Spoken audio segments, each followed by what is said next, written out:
Leading us off today is Tracy Burns. She's our PR director at Shrine Hospital, currently in Minneapolis.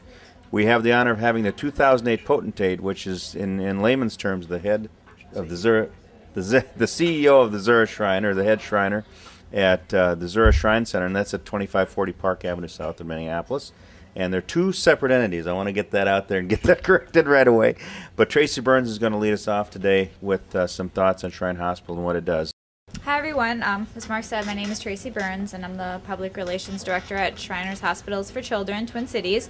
And we're located in Minneapolis, actually right on the Minneapolis-St. Paul border, just off of East River Parkway. What we are is a 40-bed hospital, and we provide orthopedic care, pediatric orthopedic care, to kids for free of charge. So if you're between the ages of basically 0 and 18 and you have a condition that we can treat, if deemed necessary, we can provide that care for you. Our average length of stay right now is just 2.5 days, which actually seems pretty amazing when you think about some of the surgeries that we can do. We see a lot of kids that have limb deficiencies. We see a lot of kids with cerebral palsy. We have our own orthotics and prosthetics lab, and what we do is we make braces and artificial arms and legs for kids. Is what we call the orthotics and prosthesis wing here.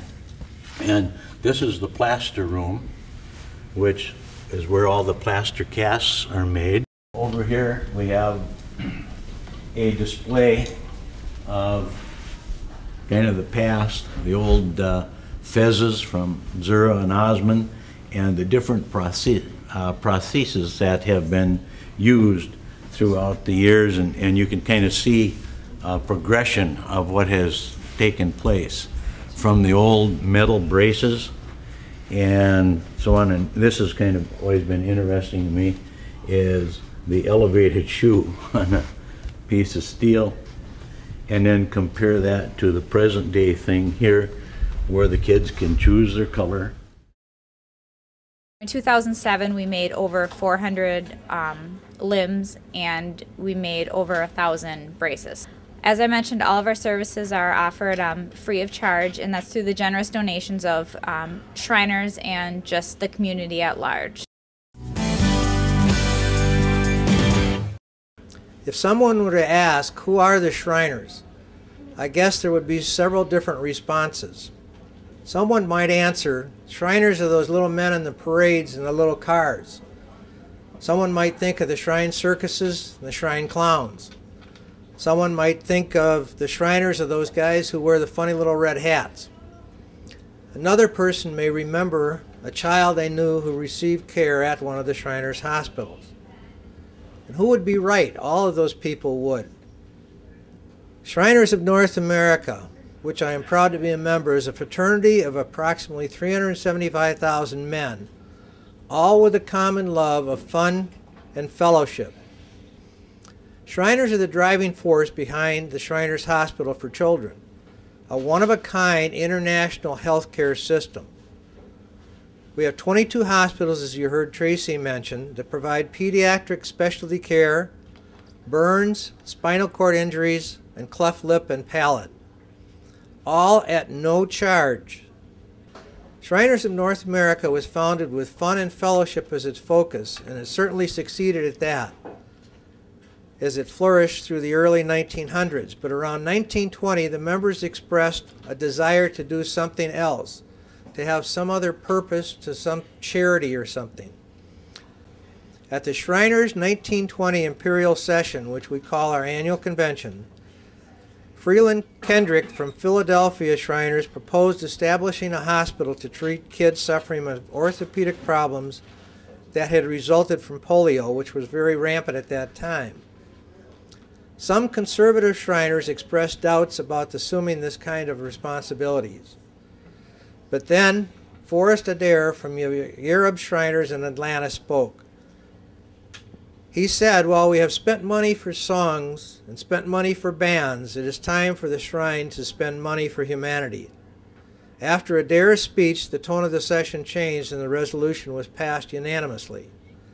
In September 1922, the first Shriners Hospital opened in Shreveport, Louisiana. By the end of the 1920s, we had opened 13 more hospitals across North America, including one in Hawaii and one in Canada. The Twin Cities Hospital, located on the picturesque setting on the East River Road, was the second hospital built in the system, and it was built in 1923. For the last 86 years, Shriner Hospitals for Children has provided pediatric care to more than 865,000 kids, Mark being one of them.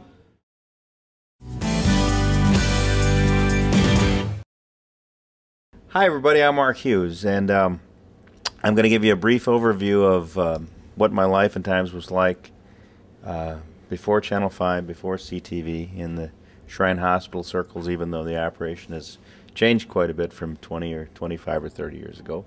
It's still on that same foundation over there on East River Parkway and the same great place. My story is, I was born July 15, 1959, which means I'm old, but I'm young old. From about the age of 4 to 17, they cared for me. And that means from education, and I will touch very lightly on religion, but we did have religious class, and I think that's all I'm going to say about that. But we had recreation, we had Boy Scouts, and we had Stamp Club, and some of those things. And so about once a week or maybe twice a week, we'd have some of the athletics come. Greats like Vern Gagne visited, Bud Grant visited, and that's some names that you're maybe too young to know. Bob Sands, you might know those names.